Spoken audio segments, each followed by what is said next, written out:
Altair special episode, and our guest is Adrian Sutton. As we already know, Altair is an upcoming upgrade for Beacon Chain. We do have a couple of episodes recorded with Alex Stokes, Danny Rand, and Vitalik Buterin talking about the features expected with this hard fork. So we highly recommend watching it before watching this episode to have a better understanding of the expected features. Links are provided in the description box. Today, we will dive into the preparation of upgrade, learn about the team and testnet preparation.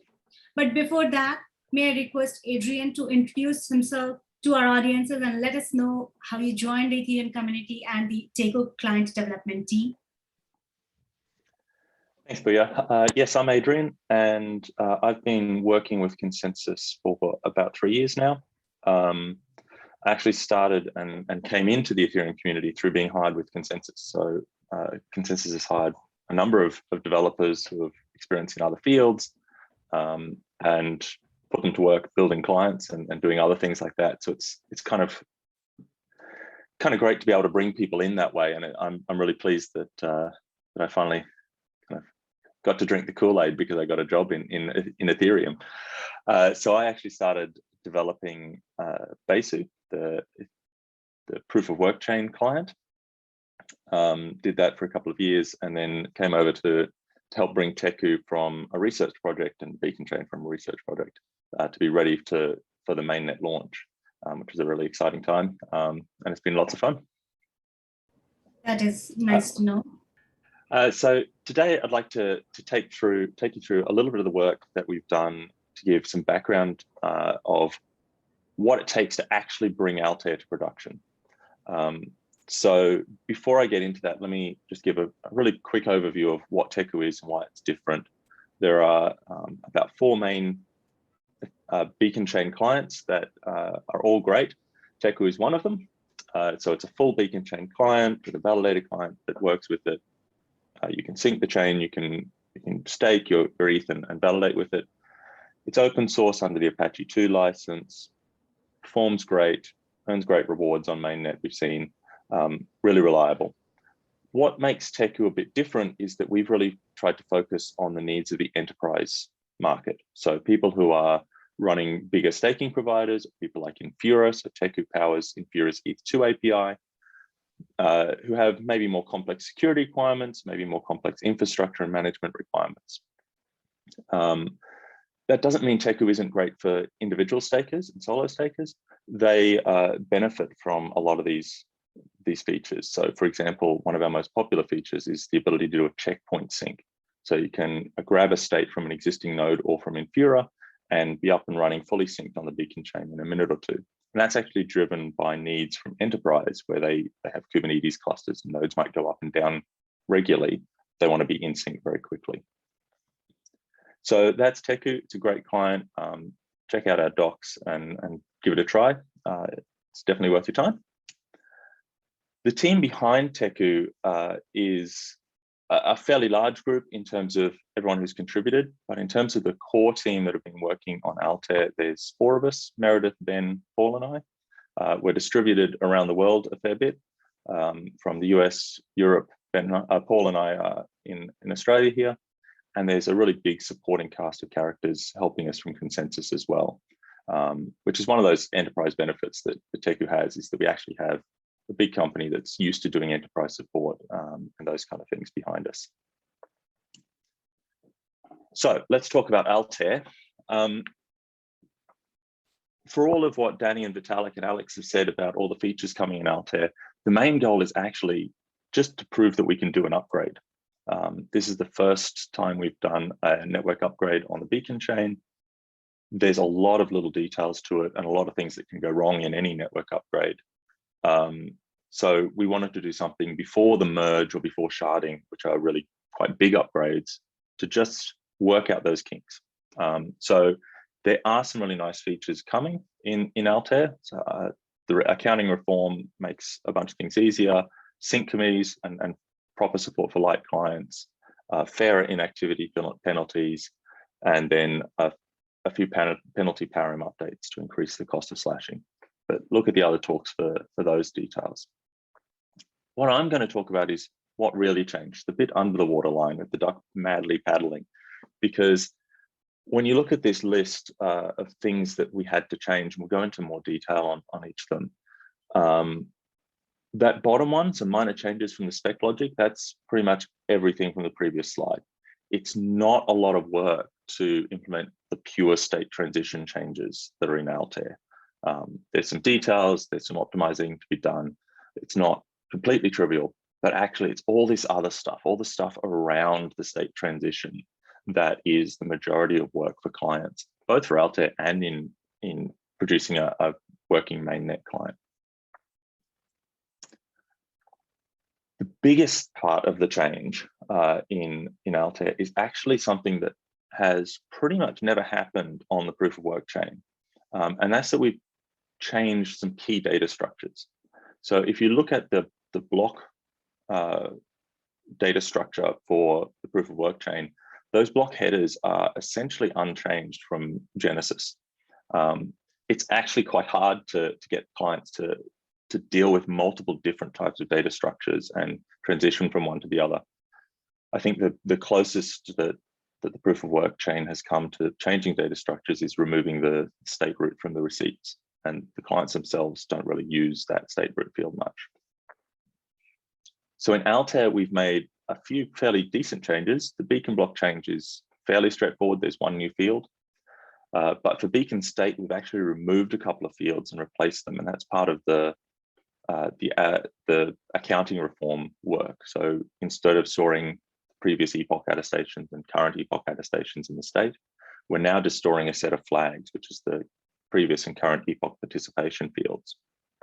And that just records whether or not they attested, whether they got the head right, those details. So it's smaller and more efficient to process.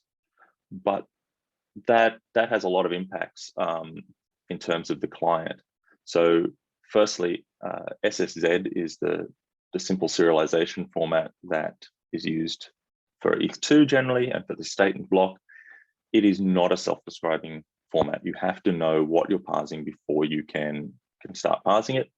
So there's a lot of work in clients to actually track which version of the SSZ schema are we using to parse any state we get or any block we get. That's before we get to actually dealing with it. And then a bunch of the spec logic is the same. You don't want to have to duplicate and rewrite your whole state transition just because a few fields change. So you've got different object types being passed in. And managing all of that through the client has actually been quite a lot of work, all entirely under the scenes that you don't see much, but it's quite a lot there. And then there's a bunch of new data structures as well that are used for performing the sync committee duties. And all of these changes then flow out to the REST APIs. So when you request a block from the REST API, we've actually introduced a new V2 endpoint so that we can tell you whether it's a phase 0 or an Altair block. And that's a backwards incompatible change, particularly for the beacon state, where you'll get a different set of fields to what you previously would have been expecting. In terms of the scheduling of which spec logic to use when, there's some complexities in that we needed to sort through. And in terms of migrating those data structures, we need something that changes us from a phase 0 spec over to an Altair spec. And so that's this transition logic. So what happens is that when you process the first Altair block, there's essentially these 4 or 5 steps you need to go through. You're starting with the head block and state from in phase 0, and you need to use the phase 0 spec first to load all of that data, make sure you've got it in memory. And then you process the empty slots according to phase 0, all the way up until you performed the epoch transition into the first epoch of Altair. And then you stop and switch out your spec version and start using Altair. And you run a special transition. That transition is relatively simple. It converts the data structure, mostly just copying essentially from one object to the other. But it also goes back and migrates the participation information from the stored attestations over to this new flag format, so that you're still rewarded for your attestations from just before the merge if they're included after the merge. And it calculates the first couple of sync committees. Then you carry on and process any empty slots after the Altair fork. And then finally, you apply your block according to the Altair rules. So that's kind of gives a little example of where you see some of the complexities in making sure that you choose the right spec version for each thing you do. And there's other places, like when you're receiving gossip, you might be receiving it still for a phase 0 attestation versus an Altair one, and so on. The biggest bit of work, though, is that there are new validator duties to support the sync committees. And that's quite a bit of code that got written to support that. So the new duties are to be able to produce sync committee signatures, which are the individual signatures. If you're in a sync committee, you create and publish that every slot that you're in the sync committee, with a slight quirk that actually it's offset by one slot earlier. So you actually publish a sync committee signature the slot before your sync committee starts, so that it's available and ready to be included in the first block of your sync committee period. So that's unique and quite different to the way attestations and blocks are scheduled as well, which means that's different code. So the sync committee periods are quite long. They're about a day each. So you know well in advance that you are in that committee and you have duties to perform. But because it's a different style to attestations, it's not a single slot. You wind up, for every slot in that kind of day-long period, you're producing a signature. And then, much like attestations, you produce aggregates of those signatures if you're scheduled to. So each slot you need to check if you're the aggregator for the sync committee. You produce an aggregate and publish it out. And then there's some changes to how you create blocks, if that's so that's scheduled same as in phase 0, that you randomly are assigned a slot to produce a block, but you're gathering up these aggregated sync committee signatures to include as a sync aggregate in the block. So a whole bunch of details around the timing there and the way those are scheduled, and to do that efficiently. One of the nice things about these, though, is unlike with attestations and blocks, you don't worry about reorgs generally, because we'd have to see a reorg over about 2 days to affect the sync committee assignments. Whereas with blocks, for example, a single block reorg can change the assignments if it happens to be the last block in the epoch. The next epoch's block scheduling might change. Usually doesn't, but it might. Supporting those duties is a whole bunch more REST APIs. So scheduling the duties, we need a new API to actually request whether I'm in a sync committee for each epoch.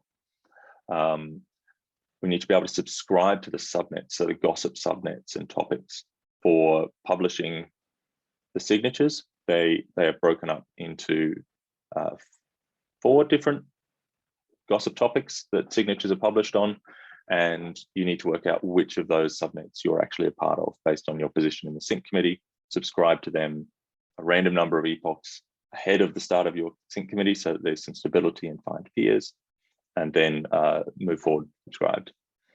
Yeah, Alita. I'm raising my hand. Yeah.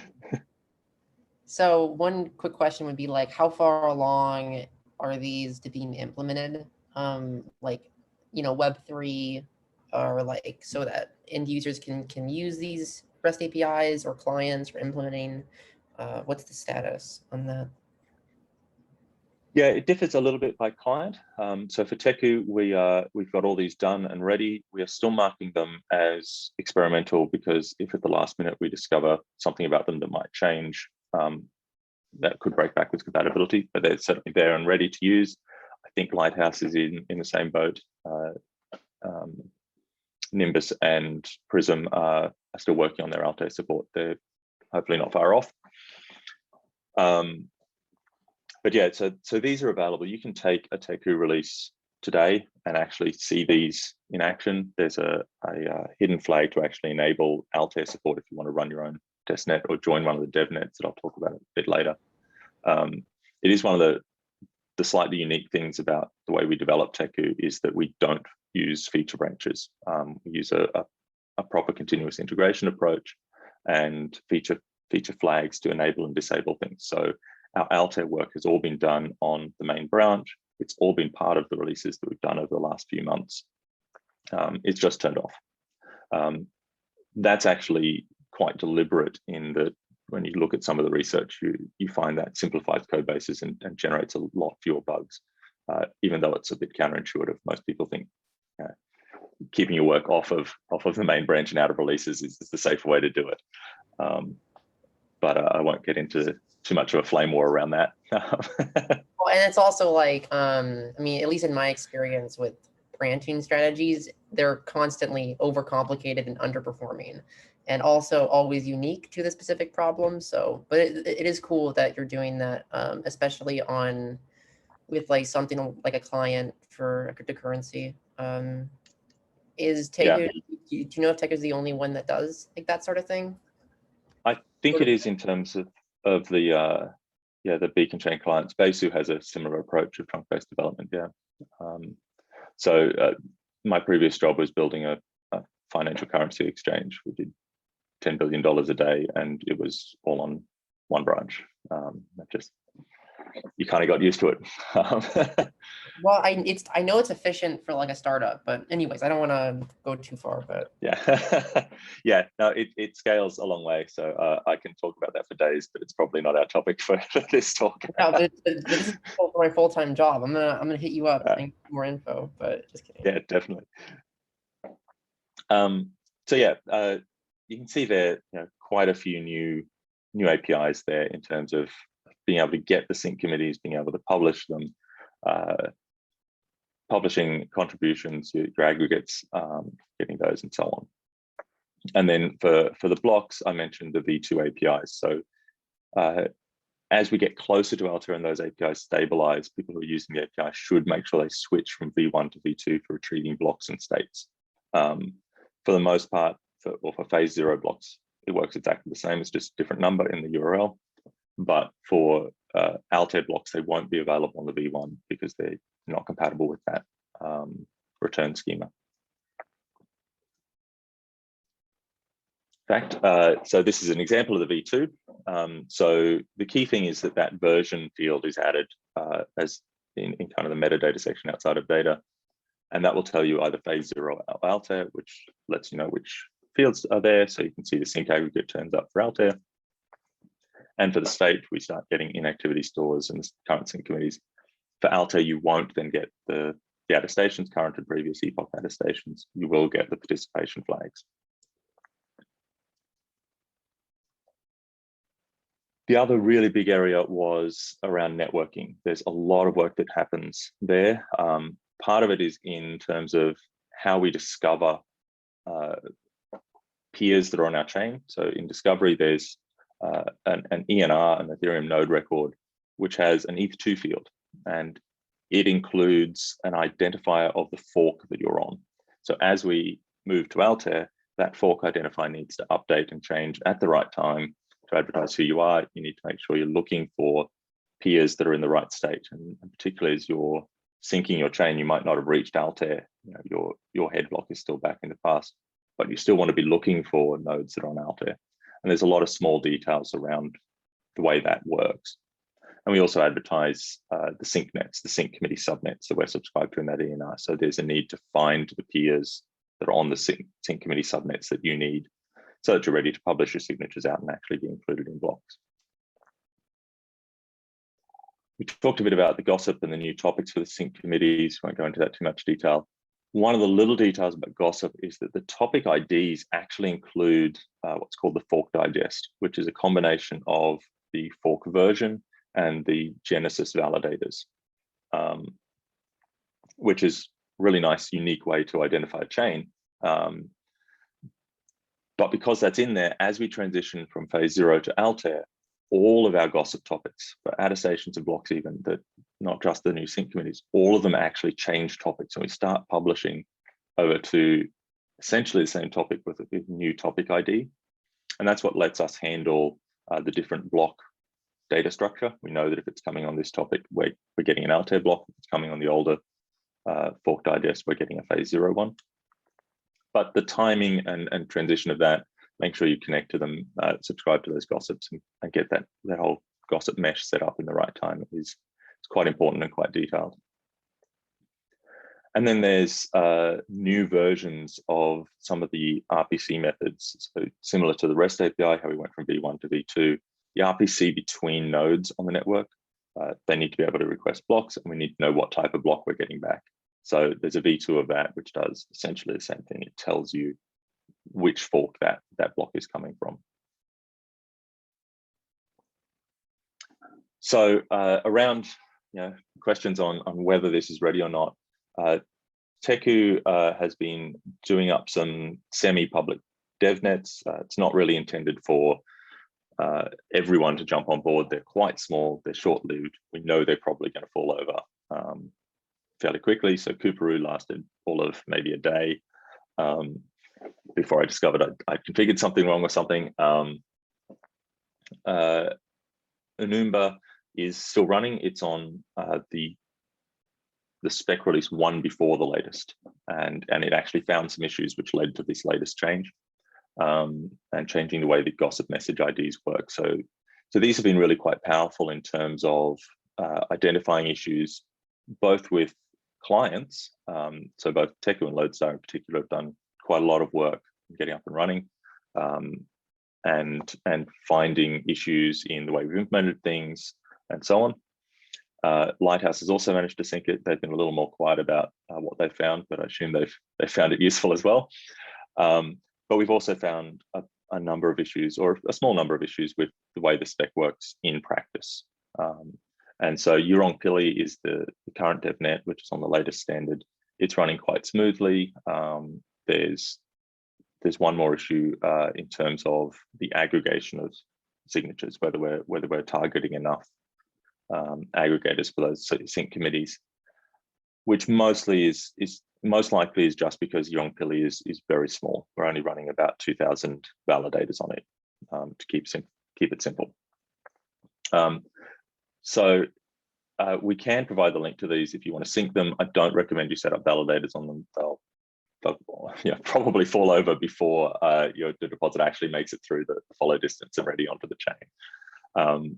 But getting a client up, like you can grab the latest Teku or a branch of Lodestar and Lighthouse and sync them. It's a good way to just see what this works like. You can then play with those APIs and actually see real data coming out and so on. But yeah, it is getting close. In terms of those timelines, there is still some interop testing to do. As I said, particularly Nimbus and Prism are still finishing off their implementations. So we'll likely spin up some more devnets over the next couple of weeks, get all of the teams onto them and making sure that we can interoperate. On the last ETH2 devs call, we planned to set a testnet fork at the next calls, which is early July. And that will mean that we'll set a date for Piedmont or Prata, probably Piedmont, to switch over to Altair and do that transition on a real network with real public people, much bigger network. That, the aim is to keep it running and have it go well, but it's one of the benefits of having kept Piedmont around, that we can actually kind of afford to lose it if we do really mess this up and there's something we didn't see. I'd expect it to be somewhat rocky, particularly on testnet. People aren't incentivized particularly well to update their nodes and so on. So that's kind of early July. We'll set that date. It'll probably be more like late July, August by the time it happens. We've got to get client updates out and everyone to upgrade.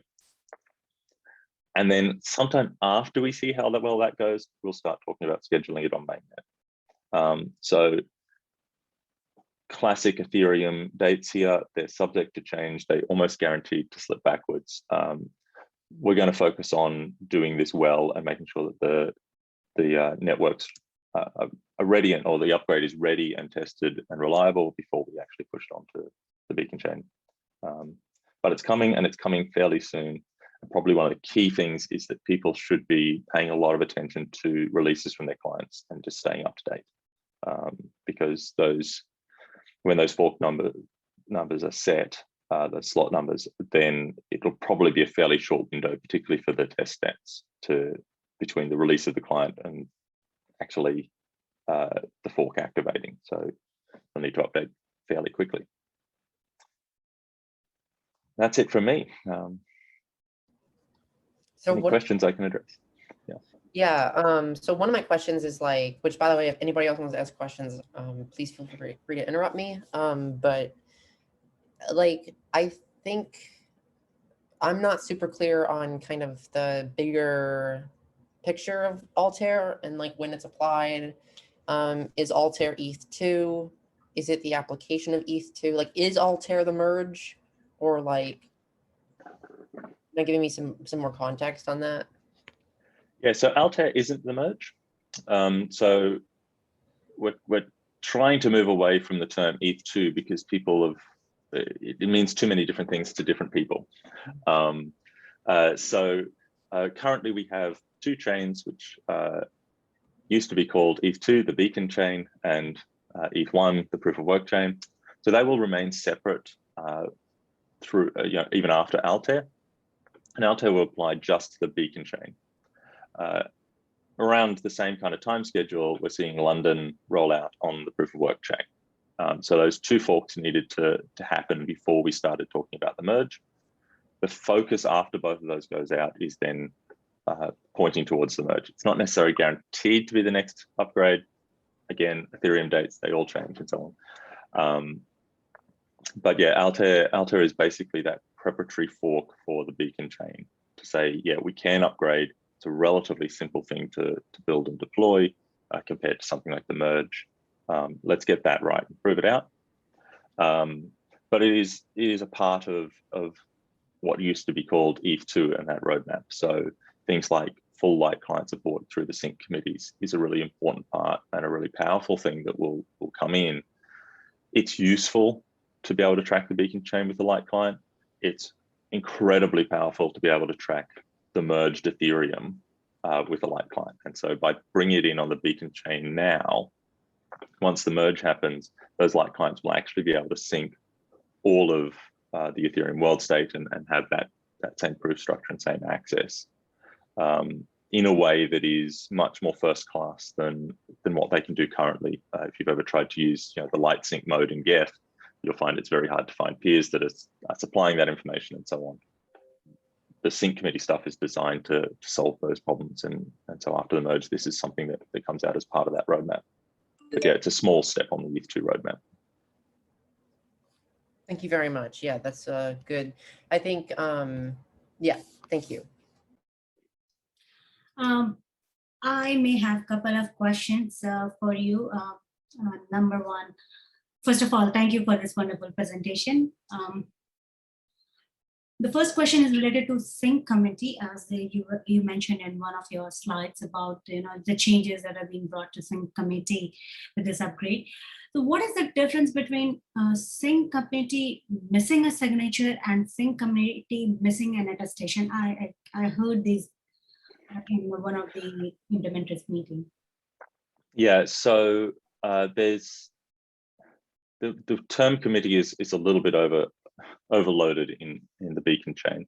So we actually have two quite separate committees in terms of the attestations, which is they exist on phase 0. Today they're running. That's where most of your rewards come from for being a validator, and that's that each epoch, every validator is assigned to a committee, which is a particular slot that you produce your attestation. And that's saying that your view of the beacon node, of the beacon chain says, this is the head, this is the source and target for voting for finalization and so on. And you publish that out and it gets included in blocks. The sync committee stuff is actually very, very similar in terms of the logic, but scaled down a lot. So it's designed so that light clients can follow it. So we have a completely separate committee, no relation to attestations, the way that scheduling works. It only exists in Altair, so the sync committee stuff is first introduced in Altair. And what it is 512 validators are assigned to this long-lived sync committee for about a day. I think it's 256 epochs, maybe 512 epochs. And each slot in that period, they produce a signature, which, much like attestations, is saying, this is what I think the head of the beacon chain is. They don't include the source and target, those extra 2 fields from the attestations, because they're not contributing to finalization at all. They're purely letting these light clients know in a way that is simple for them to validate that this is what I believe the head block to be. So when you're a light client and you're following the chain, and Vitalik explained this much better than I ever will, then you're basically pulling either those signatures. You can participate in gossip, but most likely the aggregated signatures from the sync aggregate included in each block. And you're seeing enough votes to give you confidence that yes, you're following the right chain. The blocks you have are actually validated and part of that. And then from there, you can use Merkle proofs to prove lots of different things about the block and what's in it. So yeah, very, very similar concepts, but different in scale and role. The attestation committees are designed to help the beacon chain finalize and for full nodes. The sync committees are there purely to help light clients and just track the chain. It's not about the finalization. Interesting. So another maybe a follow up on this. There was this term like sync committee signature loss on the Devnet that was being experienced. Just trying to understand, is the issue resolved, or could you talk a little bit about it? Yep. So again, it's got a parallel to attestations in that if you're watching your validator, you've probably worried a lot about missed attestations when your validator didn't perform its duty. For sync committees, it's every slot that you're producing a signature, and you really want it to be included because you do get paid for it. There are rewards and penalties, the same as for attestations. Smaller, but still there. The catch is that you only get one chance. So the sync aggregate is very simple. When you produce a signature for slot 6, it can only be included in the block at slot 7. So it has to be in the next slot, and it has to agree. If you get the head vote wrong, you just won't be included because there isn't an ability to include attestations or any reason to include attestations that are pointing to a different fork. We're only talking about the head block, not that source and target anymore. So on the Devnets, Kuparu and Kuparu and Unumba, the first two, we saw very poor rates of inclusion of sync committee signatures. And that boiled down to 2 factors. The first was that with small number of validators like we have on these Devnets, it's possible that you actually get included in the same validator included at multiple positions of the sync committee. That's incredibly unlikely on mainnet scale when you have 100,000 validators, but with 2,000 validators is actually quite common. And what you do then is you produce the exact same signature, but you might be part of multiple subcommittees. So you publish it to 2 different gossip topics. And what was happening was the libp2p gossip layer was saying, hey, that's the same message. I'll just deduplicate that and ignore one, which meant it didn't get published to the right subcommittee. It didn't get included in that aggregate. It didn't get included in the block. So one validator assigned to multiple places would do all of its duties properly, and only one out of its 2 signatures would actually wind up being included, which is particularly weird because it's literally the same data being sent. So the message ID that libp2p uses has been changed deliberately in Altair to include that gossip topic. So messages on different topics are always considered unique and they flow through. The second part of the problem was that one of the rules in terms of validating those signatures is that the block they point to has to exist. You have to have it at your node and know it's valid. Otherwise, you ignore it. You ignore that signature and it gets dropped from your node. The problem is that attestations and signatures should be produced as soon as you can. So if you don't get a block for a slot, you produce them 4 seconds into the slot, 1/3 of the way. If you do get the block for that slot, well, you now have all the information you need. You should publish them straight away. But again, really small network, and you do see this a bit on mainnet, but it's much less of an issue. But on a really small network like these Devnets, where there's actually only 2 nodes running validators, there's a race condition, and when you get the block locally and publish your sync committee signature, it's smaller and easier to process. So the other node was tending to process it first and ignore it because it hadn't heard about the block yet. And then the block had come along right after it. So we've worked around that at the moment, in that those Devnets are only ever publishing at the 4-second mark, and we're seeing much, much better rates of inclusion. In fact, we're seeing almost perfect inclusion. There's an issue with the small size of the committee that we'll check some numbers on when it's bigger, but I think it's just that, and otherwise we're seeing them all come through. But there's some ongoing discussion. It wasn't resolved on the last call in terms of how we're going to address that. We don't really want to have to wait till 4 seconds, and it doesn't entirely solve the problem because the block might be received right at that 4-second mark. So the question is whether we delay that and just accept it at 4 seconds, or leaning towards having some form of cache in place. There's some discussions that I haven't entirely caught up with this morning that may give us a third option in terms of just accepting it with a block route we don't know about. But we'll get that resolved in the next few days, I imagine. It's a relatively straightforward problem to solve, but it's one of those things that is hard to spot on paper, and once you see a real network in play, you start to see these issues. I hope so too. The implementers team is really great in resolving issues and getting to a consensus very soon. I hope. Yeah, it's nice. In ETH2 we agree a lot. I know a few people have complained that our calls are boring, but it's nice to not have very long-winded debates most of the time. Right. Right. So in terms of Devnets, you mentioned that it is a semi-public Devnet. So I'm just trying to understand, like when it was the genesis of Beacon Chain, we went into different stages, like client Devnets to the multi-client Devnets. Then we managed to bring it to public Devnet, public testnet, and then to the mainnet. So in terms of Altair, how we are expecting the progress? Is it going to be the same way? And what would be the best place for people to follow these maybe conversation or the progress? It's a similar kind of process. So we're essentially at the client DevNet stage, but because the Beacon Chain and client teams have matured a little bit, we're doing some interop between clients at that stage as well. But primarily, it's a Teku run network. In fact, it was exclusively Teku run. I sent a bunch of keys over to Lighthouse and they got it validating yesterday. So technically, Yurong-Pili is now a multi-client testnet with Teku and Lighthouse, which is cool.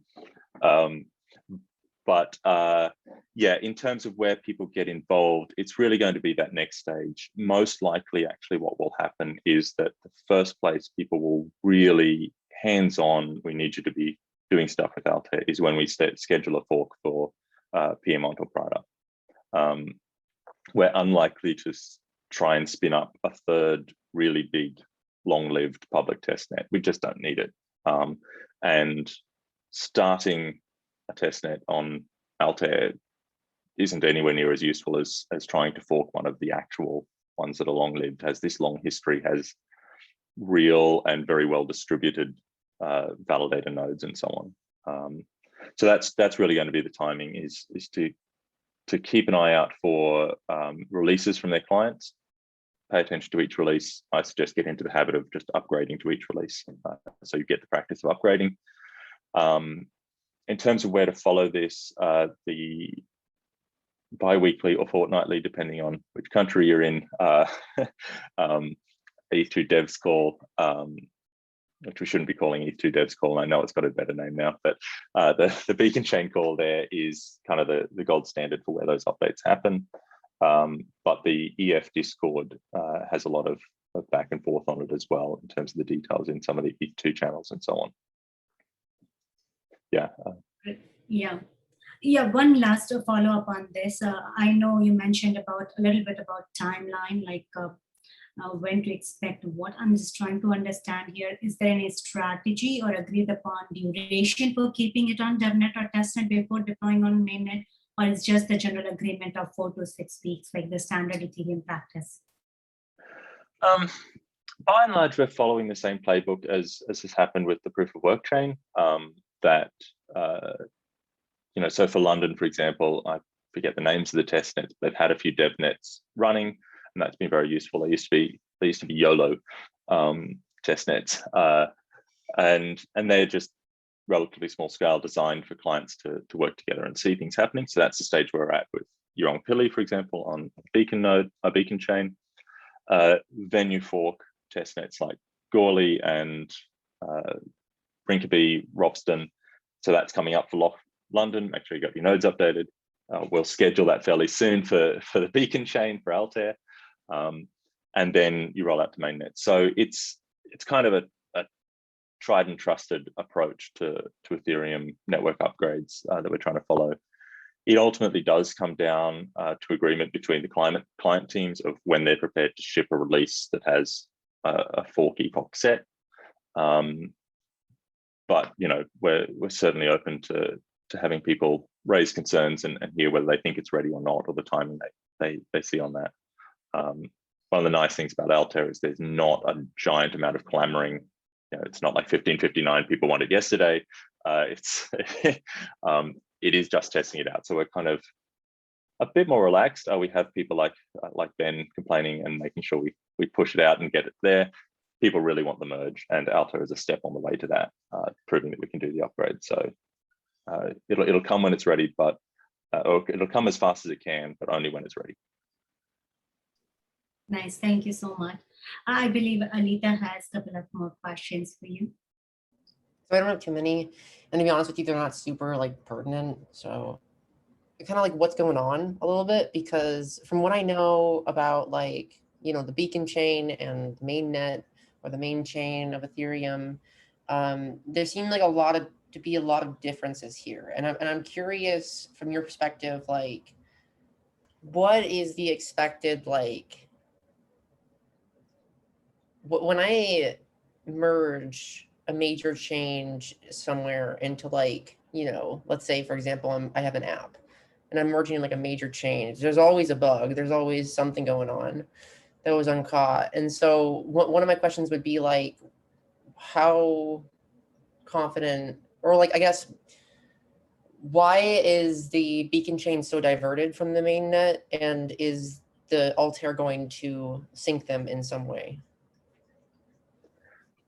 So I think one of the most powerful changes that's happened in Ethereum recently, or really on the ETH2 side, is that originally ETH2 was this big vision of we're going to kind of almost rewrite Ethereum from scratch, and it's going to be this big bang release. One day we're going to wake up and everything's changed. And as you say, when you do that, you tend to get bugs, and it's also very, very hard to coordinate. And so there wasn't a huge amount of progress being made in terms of getting towards the real world. There was a lot of research, and it was a productive time in many ways, but the path to deployment was just not there. So what's happened is people have realized, hey, we have to break this up into smaller steps. And we're really seeing that flow very well on the Beacon chain side now, where we're pretty disciplined about keeping steps small. And we're seeing the proof of work chain do that a lot better. We're generally getting into the habit of each network upgrade has a kind of flagship feature. So 1559 for London, and then there's a few other things that are ready at the same time and go out, but it's that flagship feature that sets the timing. So by breaking things down into those smaller steps, we've made it much more confusing in terms of what's ETH2 and when is it done, but much safer in terms of the deployment and much faster in terms of actually getting to delivery. So Altair is a step towards the merge only in the sense that it shows we can upgrade the Beacon chain. It's one step in building and proving out our capabilities for development and planning on the beacon chain side, because that's a new network and it has its own quirks. We've never done a a network upgrade on proof of stake before. It has very different impacts in terms of who needs to upgrade. So when we roll out an upgrade on the proof of work chain, people like Infura and Coinbase and those exchanges are really important in terms of who's following the chain. But in terms of making sure the chain progresses, you need to talk to a few different pools and you're done. It's not easy, hence the existence of cat herders, because it's chasing all those people up. It's still quite distributed. The beacon chain and proof of stake has really pushed that to quite another level, in that there are a ton of home stakers. There's almost no home miners. When we talk about home miners, they're running as part of a pool and they're not running an Ethereum node. They're just running the mining software and pushing those results up to the pool, which is running the node. So it's the pool that has to upgrade in that case. With proof of stake, we've become even more decentralized. And yes, there's a lot of people using exchanges or staking services, which then only the staking service needs to upgrade. But there's a ton of home users, home stakers that all have to individually update their node because they are running an actual node, not just mining software. So the coordination that's going to be required is significantly bigger in the communication, and running through that once is a really important thing, and it'll show us how effective our communication strategies are, how well that process rolls out, and a lot of details around how we deal with the fact that some of them won't upgrade. How does the network actually handle the fact that some people have set up a validator and paid absolutely no attention to it since? They won't get the message about needing to upgrade, they won't upgrade, and they'll be running off creating their own fork of the beacon chain very slowly and not very well because of the way it works. Lots of missed slots, 100,000 before they create a block or so, but they'll be over there and we'll be here, and things like those inactivity penalties will start kicking in to drain them and so on. But we will see a drop in that participation rate. How much effect is that going to have on the way things work? There's a lot to be learned in terms of the way this works. We will see a much higher level of chaos on the testnet deployment. So in terms of, I talk about we'll ship this when it's ready, what we would expect to see on the testnets, I wouldn't be surprised if they stop finalizing and we go through a period like we did see on the Dasha, where there's a long period of non-finalization where we leak out some validators. I'm hoping we'll do better than that and it won't be long, but I think we will see quite a significant drop of people who just didn't upgrade because it's not real money. There's nothing at stake. And in a proof of stake network, when there's nothing at stake, you get more problems. So yeah, this is a really important step in terms of all of those details, in terms of proving that the upgrade will go well, in terms of taking it in small steps. And then we can start to look towards the merge, which is the next focus, particularly for the beacon chain side. That's going to be the key focus of bringing that in. That's a much bigger thing. There's a lot more complexity in terms of the implementation, but also the coordination and the communication and so on. So yeah, having learned to do things in small steps, Altair is one of those small steps that doesn't deliver much on the features, but delivers a lot on the testing and coordination side. So then what I'm hearing is that Altair is kind of in some ways like a beacon, right, for the merge, or it's like an investigation to prepare for the merge. Yeah. So would you say that that's inaccurate? Okay. Yeah, somewhat. I mean, I'm slightly hesitant. I think it's really easy to get the impression that the merge is happening with Altair, and it's not, right? It's not. When we're not doing any actual work on the merge in Altair, there is none of these features are merge related. But yeah, it's part of the journey towards that merge. Yeah. Is that timeline and that like sort of that plan of socializing the changes and testing things? Is that available online? I don't know that we've written it up anywhere, other than in the meeting notes. Yeah, no, I don't think it is. Seems like It's just tracking those meeting notes. Yeah. That seems like something that would be cool to like have like a graphic of or something, because it seems really pertinent. But in any case, I think yeah, go ahead. I think you're about to say something. Yeah, I think probably rather than thinking in terms of timelines, the approach that we saw with 1559 is better, where there's kind of a checklist of the to-do items. And so, if we go back one, you'll see the dates in here are rubbish dates. Like, I'm not committing to much at all. We'll talk about it on the next meeting. Is the only thing that's actually set there, and I didn't even set the date of the meeting explicitly. That's the level of confidence we have in dates around here, and that's the level of confidence we should have in dates. That's good and right.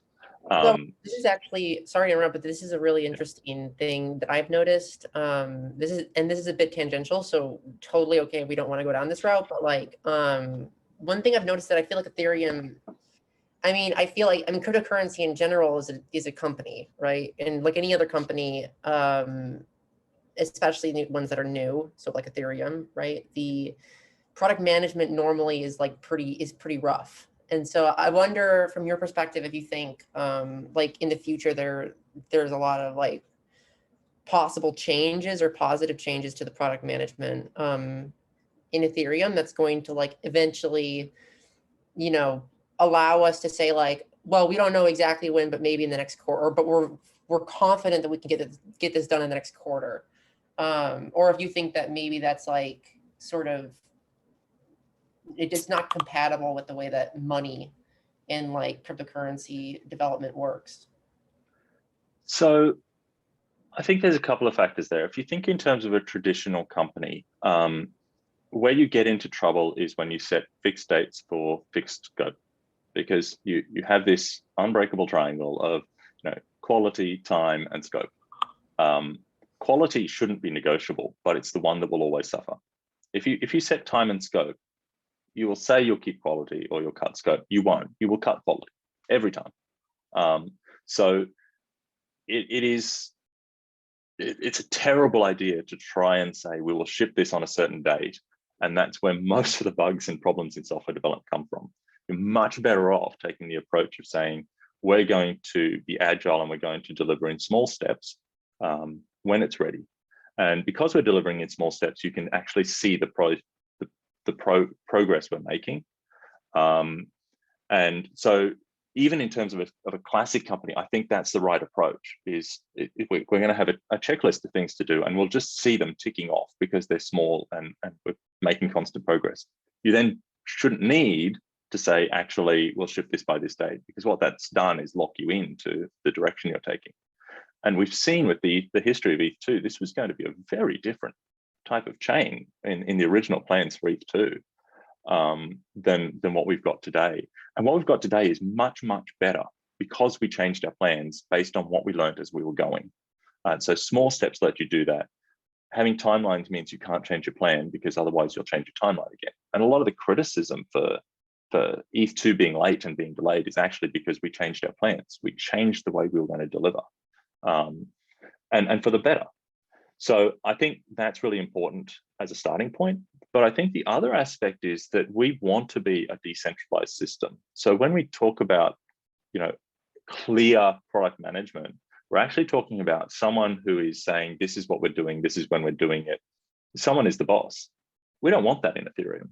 So when you look at the way Ethereum works and how it's all this messy stuff, going on, what's going to happen? Is 1559 in? Is it out? Is it going to get up? Is it, when's it going to ship? When the merge? All of these questions are actually a sign that we've got decentralization. And there's been a ton of confusion. Anyone who hung out in the 1559 miners channel that I spent quite a lot of time in, they just wanted someone to say, is it happening? Is it not? Or when is it happening? And we still get those questions from miners, like when is the merge happening? When do I forecast my return on investment until? And it's like, well, no one can say that in Ethereum because we're decentralized. And yet that's frustrating and challenging in so many ways. But it's also kind of the point, right?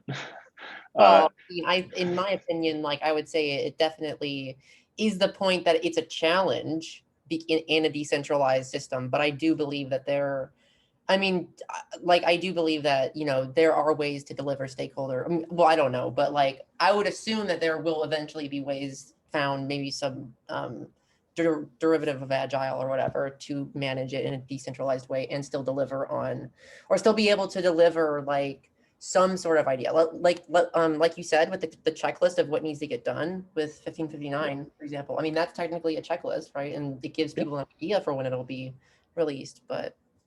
Yeah, and I think that's absolutely the key, is that we're not going to see guarantees, and we're definitely going this way because A, we're going to change our minds, but B, no one can agree that until it's actually gone out, right? So even London today, the client teams have agreed on it. There's good, you know, there's very strong community sentiment behind it. I'm fully confident, but until it actually goes out on the network and actually all the nodes upgrade, it's not set in stone.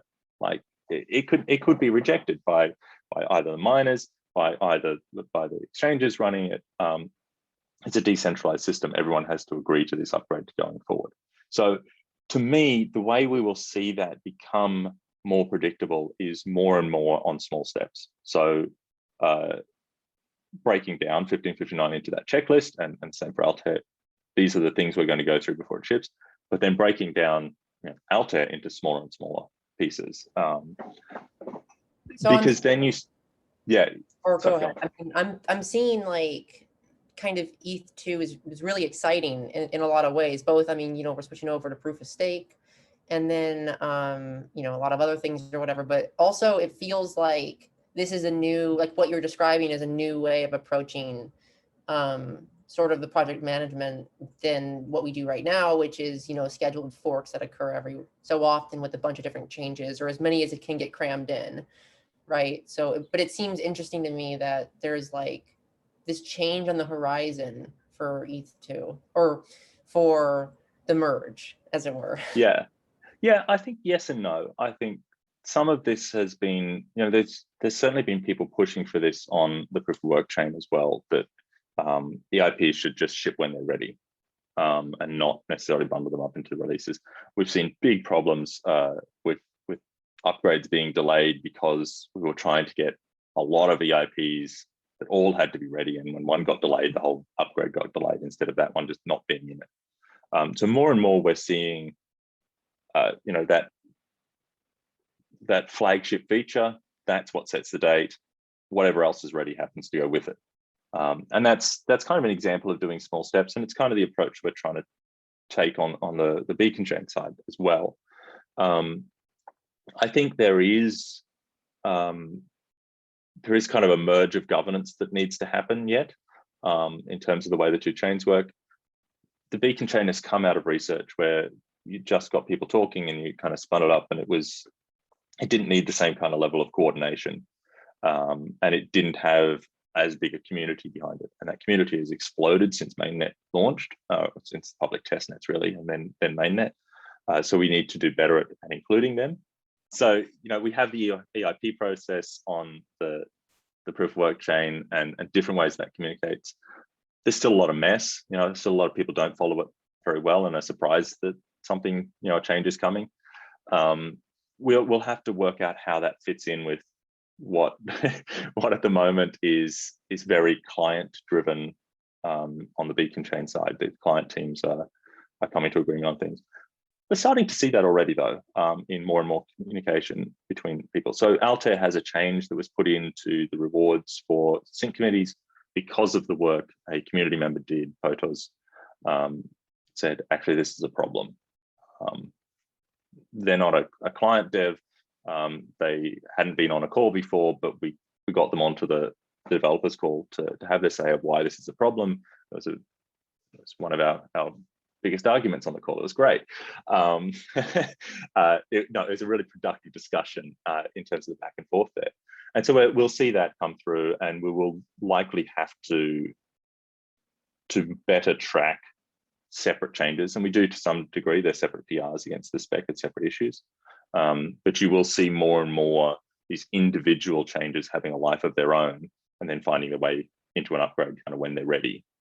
Just the same as it happens on the proof of work chain now. You'll see them coming together more and more as the stage of the chain comes together more and more. And a lot of these discussion can be caught on the merge call that happens an hour before the implementers call for the beacon chain implementers. Yeah, and that call in itself is really useful. It's relatively new, but it's getting proof of work developers and beacon chain developers actually talking and in the same room. Right. Thank you. Thank you so much. These are all good information. I know we have hit an hour. I just had one final question for you. I mean, I was just going through the slides and it came to my mind. So I was trying to get some clarity on this. You briefly mentioned about discovering nodes and the fork identifying features. So there was this proposal in the Ethereum 1.0 chain, that is EIP 21244 fork identifier on chain. Is it something similar that is being applied for the beacon chain, or is there any other mechanism? Very similar concept. Totally different mechanics, but very similar concept of a short string that tells you, is this node on the same chain as me? Do we expect the same things? In the case of the beacon chain, it's slightly stricter. It's not just which fork versions and which block slot or slots they're at, but it's also the Genesis validators route, which is really cool. So I can spin up two networks that all fork at the exact same point, and they're quite unique because they have different Genesis validators, and that saves quite a lot of grief. And it's used in right through the spec to avoid different chains clashing with each other and getting slashed and different things, as well as that fork identifier. Yeah, incredibly similar in terms of the idea. Sounds good. Yeah, this is like a lot of interesting conversation, and we are seeing how both the chains are working in parallel, and we hope to have, the merge getting closer. On behalf of Ethereum shareholders and the staker communities, I would like to thank you for taking out time and talking about the secrets of this development camp. I hope this would help for all you people or the companies joining in as validators on Ethereum chain as for the proof of stake, and maybe help in decision making on the selection of the clients as per their best suited need. Thank you. It's been a pleasure.